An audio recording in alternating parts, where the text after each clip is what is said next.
This is NDTV, and you're watching NDTV 24/7.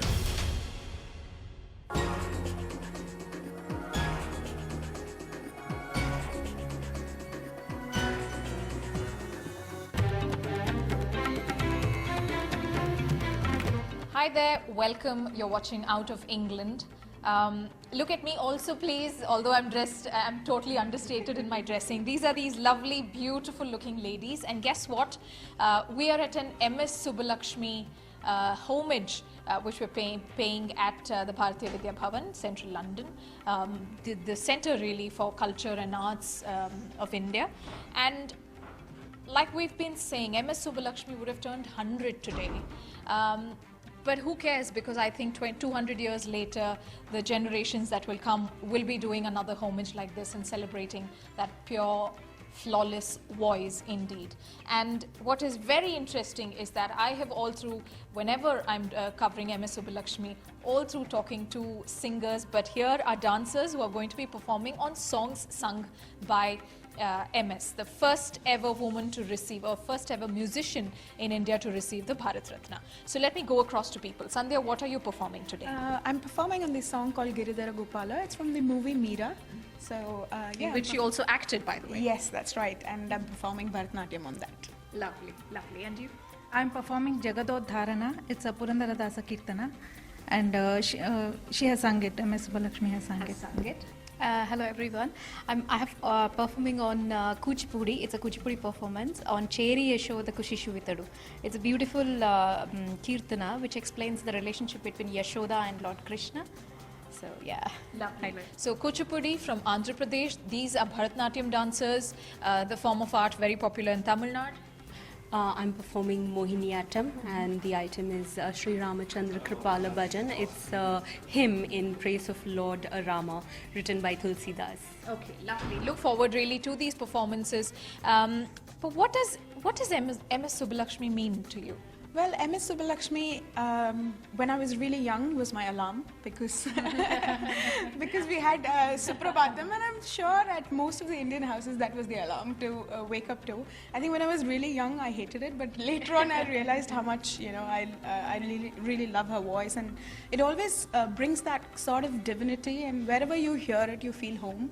So I think that is what MS Subbulakshmi is to me. Lovely.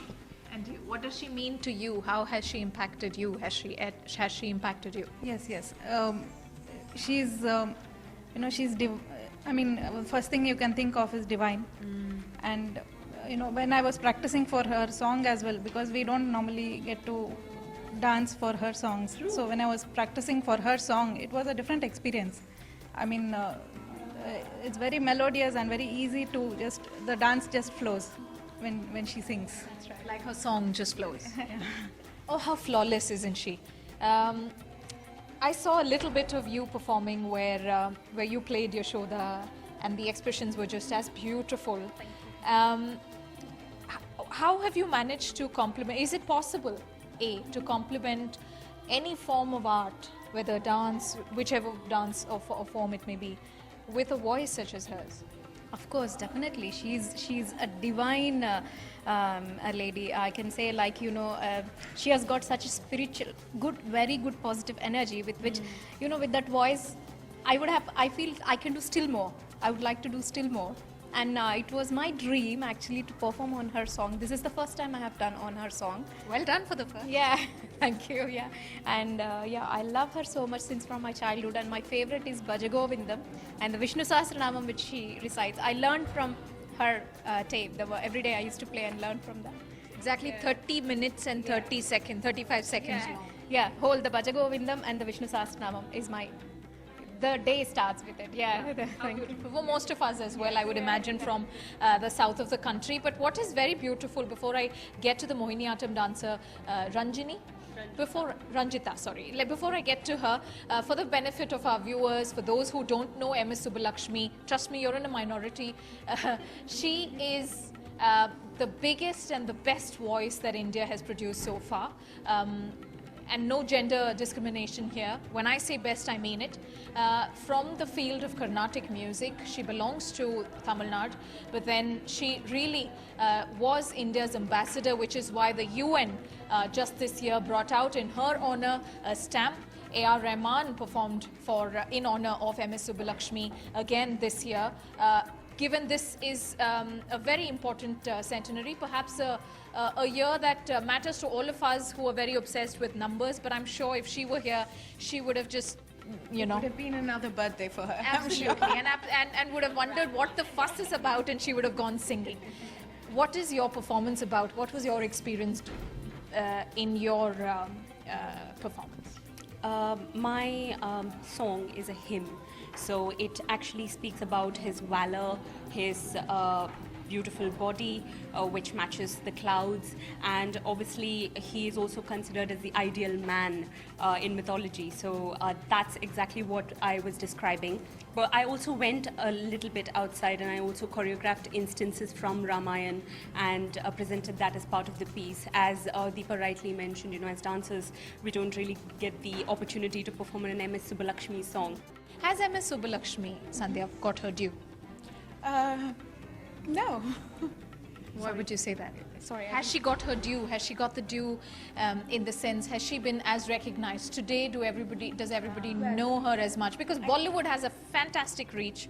Not to demean anybody who has sung Bollywood songs, but then here is M S Subbulakshmi, who went on to be the first woman to win the Bharat Ratna, the first musician in India to win the Bharat Ratna, the only woman to perform worldwide. At the time, Indian women were still going through arranged marriages and were still being asked not to make a choice because the parents would make a choice on her behalf simply because of her gender.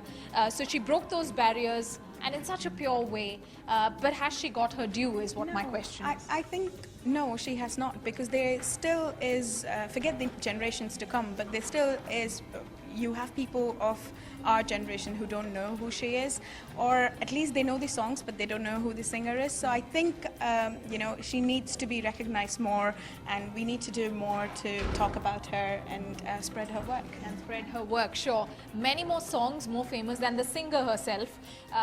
But for those who know her, will only say thank you to M S Subbulakshmi for being the alarm, for being that woman who took people that much closer to music, that much closer to the form of art, and that much closer to God, perhaps, like she mentioned, divinity. Thank you very much. What are your thoughts? What's your favorite from M S Subbulakshmi? Write to us. OOE@ndtv.com is where you write to. Thank you.